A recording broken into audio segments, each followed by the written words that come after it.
Dr. Christopher West here, the Theology, the Body Guy. We are continuing our reflections on the week of the Bridegroom, a look at the passion, death, and resurrection of Jesus Christ like you've never heard before.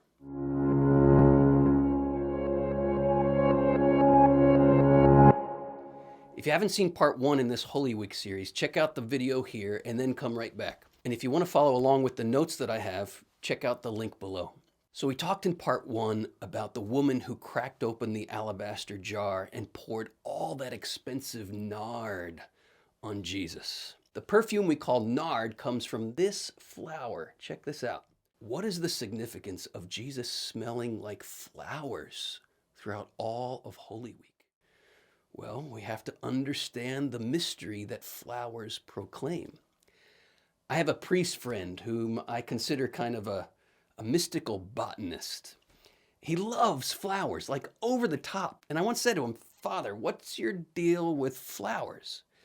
And he said, "Christopher, have you ever seen a flower?" Yeah. "No, you haven't," he said.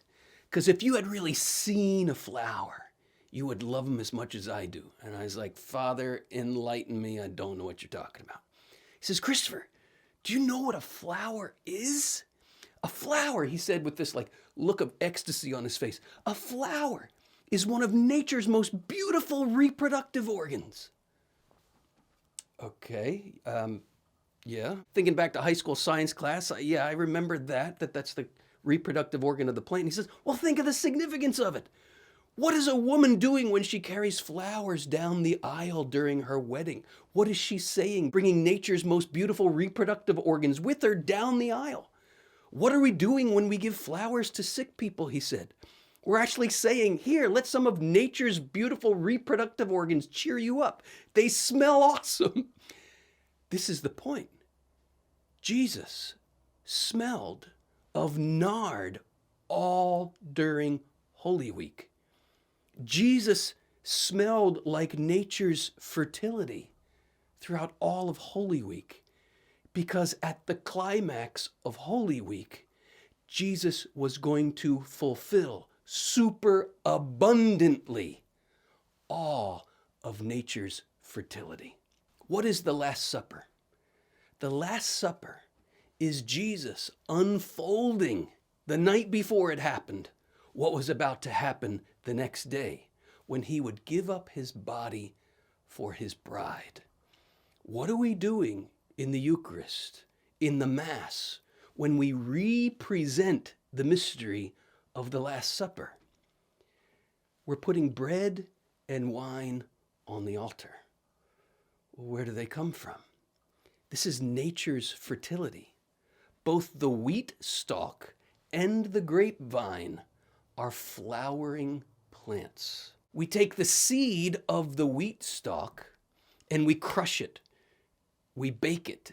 We turn it into bread. In fact, the part that is most important for the bread is called the endosperm, the seed within the seed. Then we take grapes from the grapevine, the flowering plant of the grapevine. What is the grape? It is the ovary of the plant. We crush it, we ferment it, we put it on the altar of sacrifice. We take nature's fertility, put it on the altar, and then the priest prays that the Holy Spirit come upon these gifts like the dewfall. What is dewfall? The dewfall is what allowed the wheat to become wheat. The dewfall is what allowed the grapes to become grapes.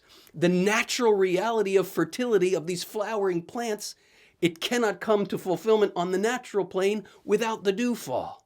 What's happening at the altar? What's happening at the Last Supper? What's happening in every Mass? Grace is perfecting nature's fertility.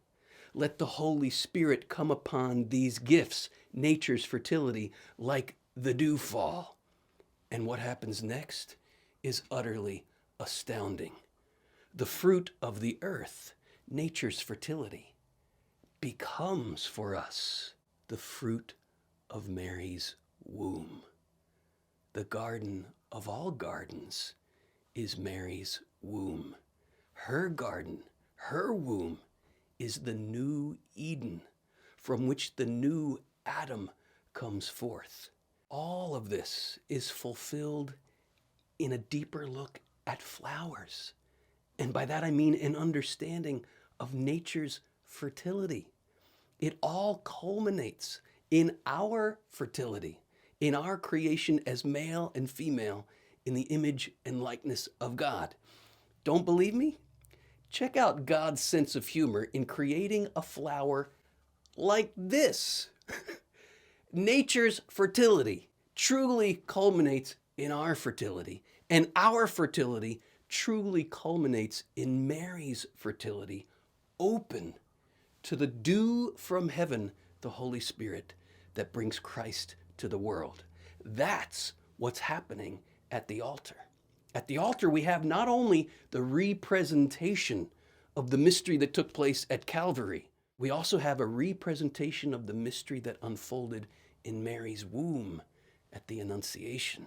There's so much more to unfold here, and we will do so in the next video. If you're enjoying this content, be sure to like it, subscribe, hit the share button.